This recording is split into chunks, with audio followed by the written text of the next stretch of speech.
What's happening, everyone? Just gonna show you the heavy squats, deadlifts, and bench press that I have at the beginning of this week. This right here you're seeing first up is Monday. That's heavy squats and deadlifts. And guess what? Last week, in my last video, I talked about how the training was going pretty hard. It was really rough to train, not only with scheduling, but also with external stressors outside of the gym. Good stress, nonetheless, but still stress. And so it's kind of hard to train hard when your life outside the gym is also hard. Luckily, I'm adapting, getting used to this schedule, dialing in my game, and what do you know, training is right back on track. So I'm back, you guys, and I'm feeling freaking fantastic. What you're looking at here is me working up to a 3-rep max today. My previous 3-rep max was 445, and I think I had done 455 for 2. And that 2 was pretty rough. I mean, it wasn't ugly, but it felt pretty rough, not gonna lie. This right here, 435. Smooth as butter. So I make the call, go up to 455, and what do you know? Give myself a new PR. Feels good, man. Feels real good, especially because I'm about 3 weeks out from the American Cup at the Los Angeles Fit Expo. That gives me plenty of time to maybe set another 3-rep max at 460 or 465, perhaps a 2-rep max in 470, 475. We'll see how the next weeks come, but this 455 right here felt pretty good. That 3rd rep, about as good, if not a little bit better than my 2nd rep when that was my 2-rep max. So, feeling really good about it, you guys.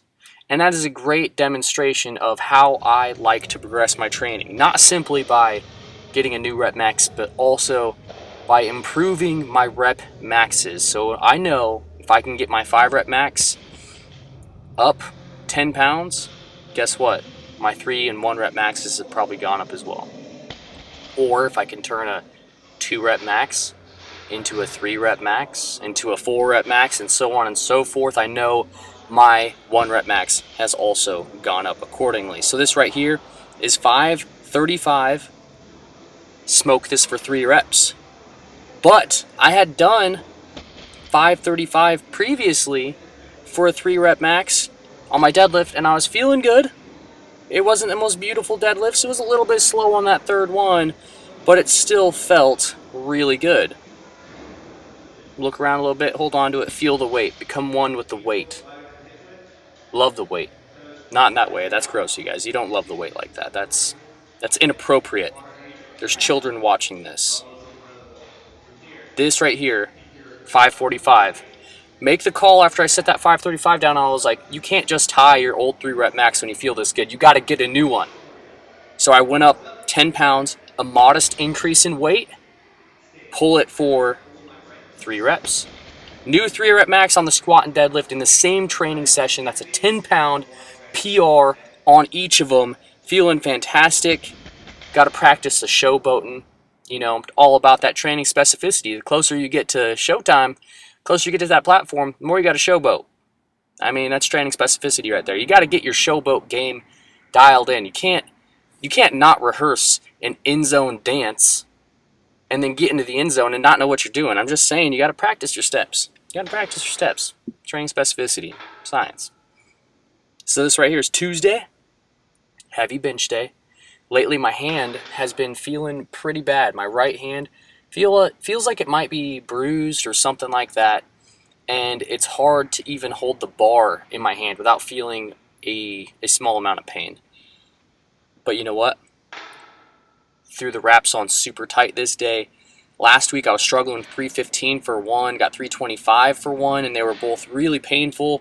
My 5-rep max was 315 for 5 a few weeks ago. Tuesday night, feeling really good. And guess what? Tied my 5-rep max on the bench. That last one right there, oh baby, that was slow. But nonetheless, freaking super excited. Air guitar celebration right there. Man, that's awesome. It did hurt though. My hand definitely hurt, so I took my Thursday training session off. And probably for the better. I was just tired. It was at the end of the day. It had been a very long day. And I needed to give my hands a little bit of rest. So after I hit that 315 for 5 on Tuesday night, I did some singles with 315, just 3 more singles. On the first and second single right here, you'll see that when I push back, it actually hits the rack. So I'm not really used to these racks. This is at one of our gyms that I don't train at very frequently, but I will be now. So I've got to figure these racks out for the bench because it's really awkward hitting those uprights. That third one right there felt pretty good, didn't hit the uprights. Threw a slingshot on to get some extra overload work. I think I just did 2 sets of 6 at 315.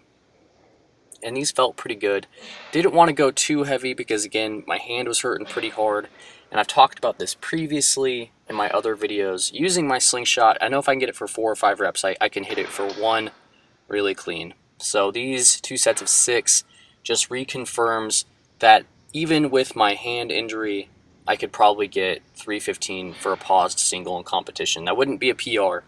That'd be 15 pounds below a PR, but going into this competition with this huge life change that I've had, my focus is on going there, having a kick-ass time, doing as good as I can, and if I get PRs, then I get PRs. But realistically speaking here, I just got to go there, show up, put forward the best possible performance that I can, and enjoy my time there. Because you know what, it's not every year, it's not every day you get to compete in such a large powerlifting meet. And I got to show up, and hopefully show up strong. So thanks for watching.